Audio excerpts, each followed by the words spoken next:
I would say that 99.9% of the time, the days of buying property and paying for it with timber are over. And then what assets are here on the property that may allow us to pay for these things. Mm-hmm. And so our immediate, out the gate, the first thing we did, and this was during our due diligence period, through the purchase of the property, was, we had timber crews done. So we had, a real good idea of what kind of timber value was out there on the landscape.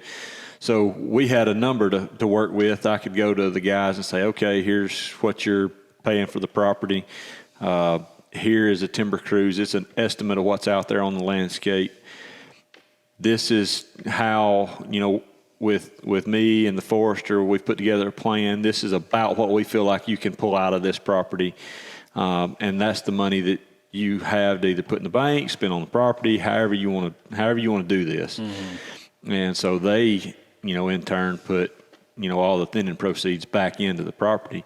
And that's one thing where I try to talk to folks buying property that they want to do recreational development is, if you know the things to look for, you can pay for a lot of the improvements that you want to do with the timber that's on a piece of property.